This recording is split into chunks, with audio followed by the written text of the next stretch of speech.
Hello dear students. तो आज हम लोग स्टडी करने वाले हैं हमारा केमिकल काइनेटिक्स का zero order reaction. Zero order reaction के अंदर जो इसका समाकलित वेग समीकरण होता है, उसकी जो इंटीग्रेशन इक्वेशन होती है, उस इंटीग्रेशन इक्वेशन को अपन लोग क्या करेंगे, कंप्लीट तरीके से पूरा सॉल्व आउट करेंगे। तो आप लोग चेक करना, एक एक जो कॉन्सेप्ट है बिल्कुल बेसिक लेवल से स्टडी कराए जाएंगे।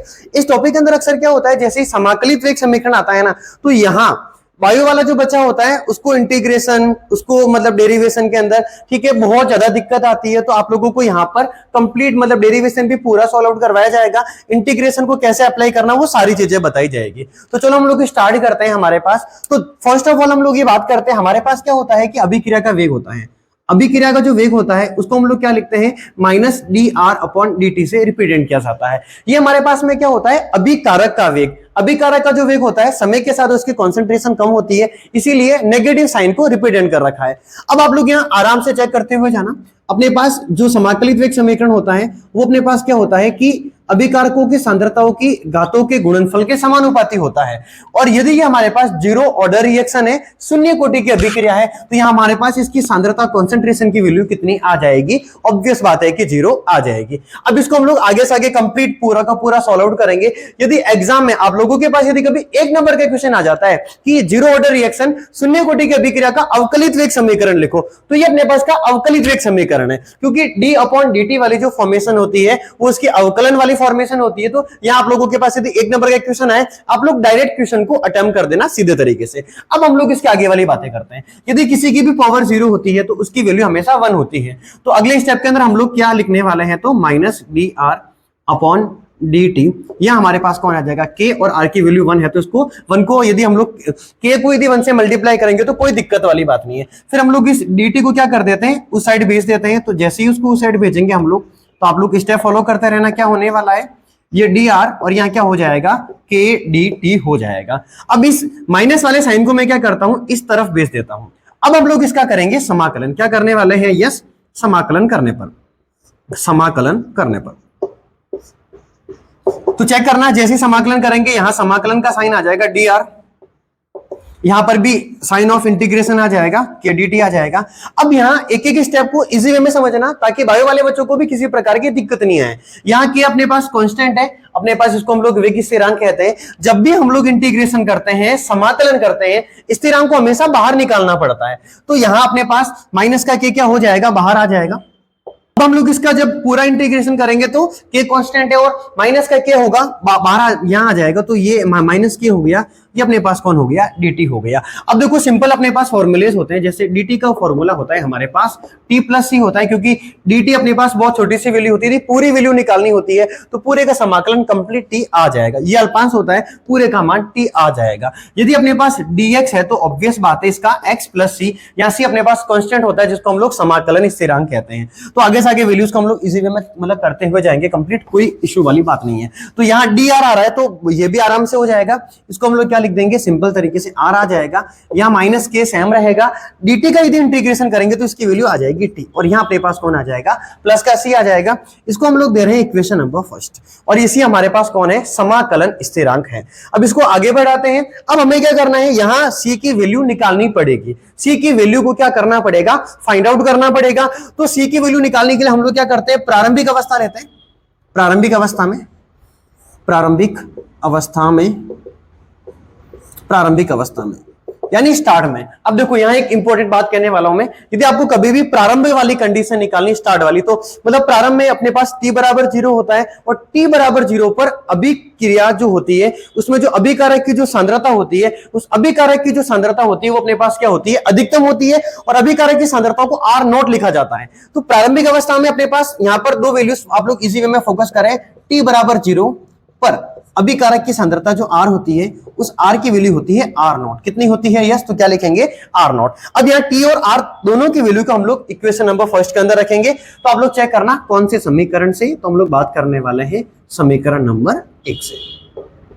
आराम से चेक करते हुए जाए, कोई दिक्कत वाली बात नहीं। अब समीकरण नंबर 1 में यहाँ अपने पास r दिख रहा है, उसके स्थान पे क्या लिखेंगे, ऑब्वियस बात है r नॉट लिखा जाएगा, बराबर के स्थान पे बराबर आएगा, माइनस के स्थान पे माइनस के लिखेंगे, टी के स्थान पे 0 आ जाएगा, और ये प्लस का सी हो जाएगा। बहुत बिल्कुल सिंपल वाली बात है, कोई दिक्कत वाली बात नहीं है। इसको 0 से मल्टीप्लाई करेंगे, पूरा 0 हो गया, और सी बराबर अपने पास कौन आ चुका है, r नॉट आ चुका है। अब इसको हम लोग क्या करेंगे, वापस इक्वेशन नंबर 1 के अंदर पुट कर देंगे कंप्लीट तरीके से। तो चलो इसको रखते हैं हम लोग। तो अपने पास r बराबर r है और यहां हमारे पास कौन आ चुका है, माइनस का kt, और ये प्लस का कौन आ गया अपने पास, r0 आ गया। तो यहां हम लोगों ने इसको सॉल्व करके निकाल दिया। ये डेरिवेशन और भी आगे बढ़ेगा, एक एक स्टेप आराम से समझते हुए जाए। अब हम लोग क्या करने वाले हैं, इसको मैं इक्वेशन नंबर 2 दे देता हूं। अब हम लोगों को वेग स्थिरांक की वैल्यू निकालनी है, k की वैल्यू को फाइंड आउट करना है। वेग स्थिरांक यानी k का मान निकालते हैं, k का मान चेक करते हैं क्या होने वाला है। r के स्थान पे r ही लिखा जाएगा। अब मैं क्या करता हूं, इसके प्लस वाला जो r0 है इसको मैं इधर लेके आ जाता हूं। चलो एक काम करते हैं, सिंपल स्टेप करते हैं, माइनस के kt को हम लोग इधर लेके आ जाते हैं। तो जैसे ही kt इधर आएगा तो ये अपने पास हो चुका है, मतलब प्लस का kt। ये r0 सेम रहेगा, इसके अंदर आपको किसी प्रकार का कोई चेंज नहीं करना है।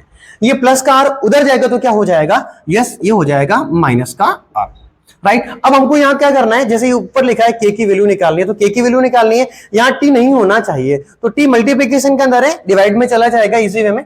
तो यहाँ फॉलो करेंगे, आगे वाले स्टेप को फॉलो करते हैं। यहाँ r0 ये माइनस का r हो गया हमारे पास, और ये t कहाँ चला जाएगा, डिवाइड के अंदर। तो ये बहुत इंपॉर्टेंट फॉर्मूला है हमारे लिए, इसको मैं कह रहा हूं फॉर्मूला नंबर 3। और ये न्यूमेरिकल क्वेश्चन के अंदर ये फॉर्मूला बहुत ज्यादा काम आता है, तो आप लोगों को प्लीज इन फॉर्मूलेस को अच्छे से रिमेंबर करना है, बहुत अच्छे से, ठीक है। अब इसके बाद क्या करते हैं हम, अब इसके बाद हम लोगों को निकालना है अर्ध आयुकाल। इसके बाद हम लोगों को क्या निकालना है, अर्ध आयुकाल। अर्ध आयुकाल यानी टी हाफ का मान। अब चेक करते हैं टी हाफ का मान कैसे निकाला जाएगा। तो देखो, अब यहां अर्ध आयुकाल का बेसिकली कॉन्सेप्ट आप लोगों को ऑलरेडी पता होना चाहिए, मैं फिर भी एक बार के लिए बता रहा हूं।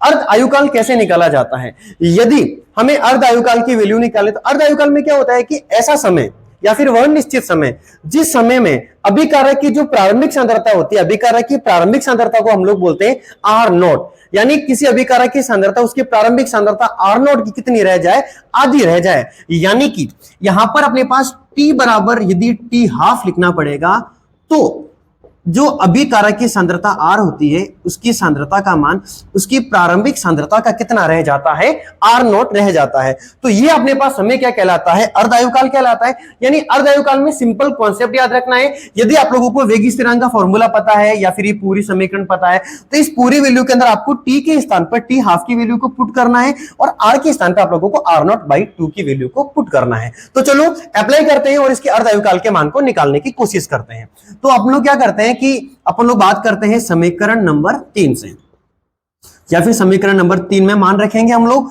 तो k के स्थान पे k ही रहेगा, राइट। थोड़ा इसको ऊपर लिख देते हैं हम लोग इधर, लोकप्रिय ऊपर चेक करना इधर वाला कितना आ रहा है, देखना यहां तक आ रहा है क्या, यहां, चलो ठीक।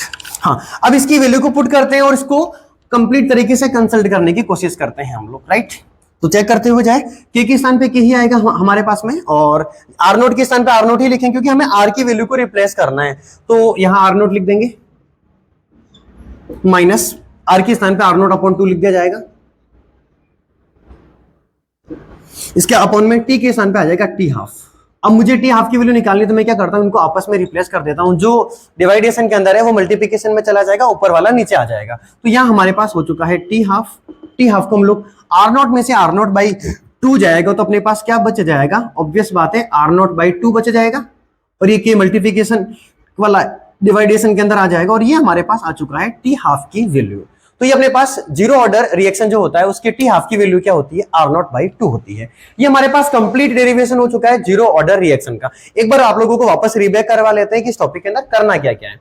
तो अभिक्रिया का जो वेग होता है, यानी हमें अभिकारक का वेग लिख रहा हूं -dr/dt लिखना पड़ेगा।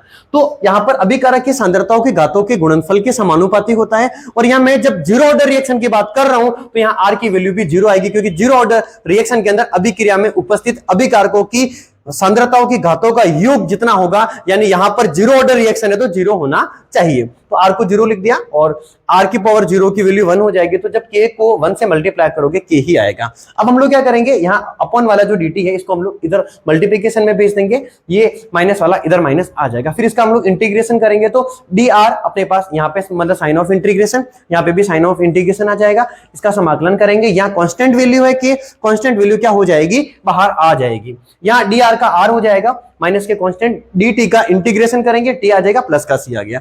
जैसे ही सी वैल्यू आई है तो आप लोगों को सी की वैल्यू को फाइंड आउट करना पड़ेगा, क्योंकि कांस्टेंट है और कांस्टेंट की वैल्यू को निकालना पड़ेगा। तो कांस्टेंट की वैल्यू को निकालने के लिए हम लोग क्या करते हैं, प्रारंभिक अवस्था लगाते हैं। प्रारंभिक अवस्था में टी बराबर 0 पर आर की वैल्यू आर नॉट होती है। दोनों वैल्यूज को हम लोग समीकरण नंबर 1 के अंदर रखेंगे। यहां आर है, इसके स्थान पे आर नॉट अप्लाई कर दिया, equal just like equal minus के एंड टी वैल्यू इक्वल 0 और प्लस का सी है। यहां से हम लोगों ने निकाला इसकी वैल्यू कंप्लीट 0 हो चुकी है, सी की वैल्यू आर नॉट आ चुकी है, आर नॉट की वैल्यू को इक्वेशन नंबर 1 के अंदर रखेंगे और ऐसे करके हम लोग क्या करेंगे, सी के मान को बाहर निकाल देंगे। अब यहां हमारे पास आर बराबर माइनस के टी प्लस आर नॉट, ये अपने पास इक्वेशन नंबर 2 आ गई। अब यहां हम लोग क्या करेंगे, वेग स्थिरांक के की वैल्यू को निकालेंगे। तो मैंने जिसको ब्रैकेट के अंदर पैक कर रखा है, वापस बता रहा हूं मैं, प्लीज आप लोग इजी वे में फोकस करना।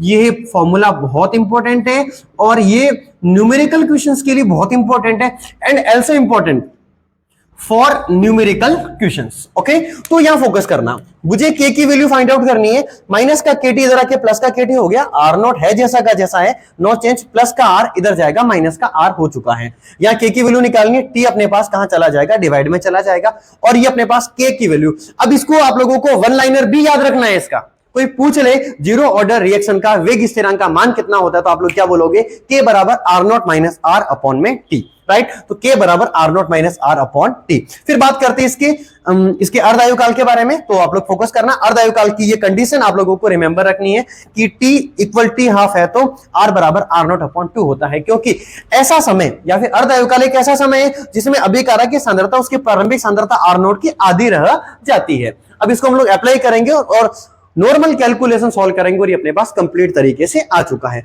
तो ये अपने पास क्या हो चुका है, कंप्लीट तरीके से जीरो ऑर्डर रिएक्शन का पूरा समाकलित वेग समीकरण का कंप्लीट डेरिवेशन। आप लोग प्लीज एक बार इसका स्क्रीनशॉट ले लें।